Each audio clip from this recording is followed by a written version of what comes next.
Throughout the ages, Romeo and Juliet has been set as an example of eternal love. But do you know, based on the Shakespearean theory of undying love, 12 such movies have been made so far till the silver screen? Hey there everyone! Today, we'll be comparing all the Romeo and Juliet movies. Are you ready? Well, what are we waiting for? Let's get started and see which one is the best. Tromeo and Juliet, 1997. Tromeo and Juliet, the work of Troma Entertainment, is a no-budget Elizabethan-inflected film from newbie screenwriter James Gunn.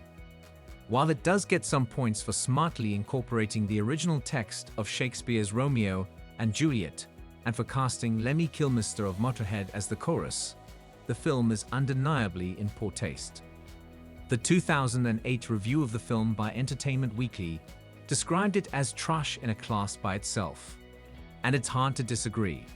Love is all there is, 1996. Love is a powerful emotion, but it can sometimes be a bit too powerful. Such is the case with the painfully bad rom-com Romeo and Juliet, which moves its star-crossed lovers to the Bronx in the 90s. Every single joke revolves around tired cliches about Italian Americans and slash or horny teenagers, and there's no attempt to rise above the lowest common denominator. Romeo Must Die, 2000. In the world of star-crossed movie lovers, Jet Li and Aaliyah might take the cake for having the least chemistry. The movie itself is shallow and dull, and the neon X-ray effect that Bart Kowalik employs whenever someone is murdered is cringeworthy. The lack of chemistry between the two leads is even more pronounced when compared to other star-crossed movie lovers, such as the animated gnomes from the Gnome Mobile. Romeo and Juliet, 2013. Romeo and Juliet is a timeless classic, but Carlo Carli's 2013 version of the timeless classic is a crime against literature. With its stunning locations and costumes and charming young cast, the film looks great, but it suffers from the same old sin, the dialogue. Instead of the brilliant original text of Shakespeare, Carly and screenwriter Julian Fellows have opted for a dumbed-down, semi-Shakespearean version that is a mere shadow of the original. Gnomeo and Juliet, 2011. Gnomeo and Juliet, an animated take on the classic Shakespearean tragedy, takes us to two rival gardens where blues and reds battle it out with their lawnmowers. Patrick Stewart even appears as a statue of William Shakespeare himself. With its unique spin on the classic story, Romeo and Juliet is a fun and entertaining family film that will have you rooting for Romeo and Juliet's love to prevail, even if it does stick to the script a bit too closely. Romeo and Juliet, 1936. George Cukor's 1936 black and white affair Romeo and Juliet has all the makings of a great love story. Iconic Tchaikovsky score, tragic tale of star-crossed lovers, and some truly heinous costumes. However, the film's major failing is its casting. Leslie Howard and Norma Shearer, both great actors, were more than twice the proper age of their respective roles. Private Romeo, 2011. Private Romeo isn't just an adaptation, but an adaptation with a mission.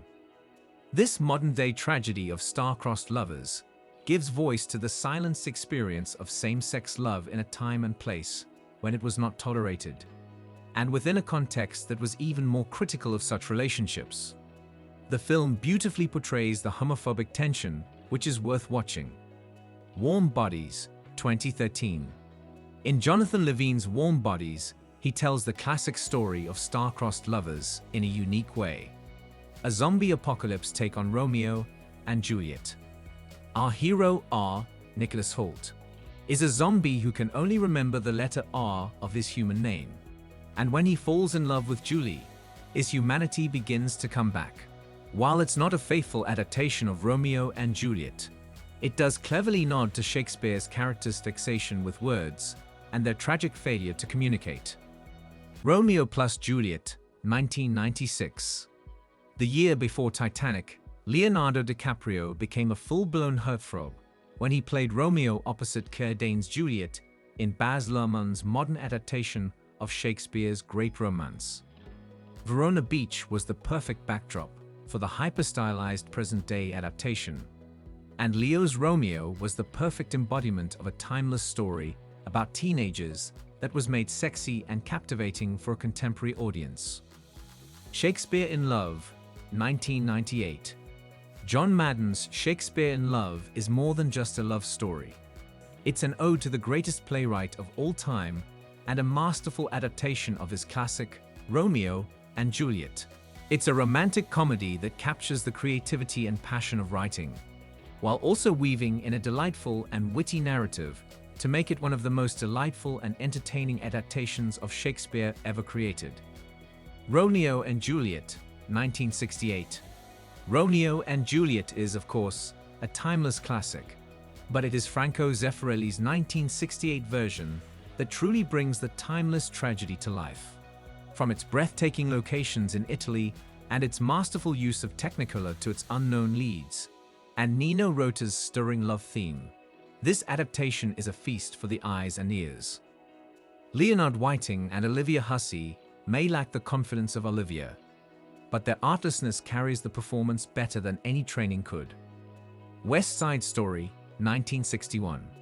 Shakespeare's timeless tale of star-crossed lovers has been reimagined countless times, but none quite as brilliantly as Robert Wise and Jerome Robbins' West Side Story.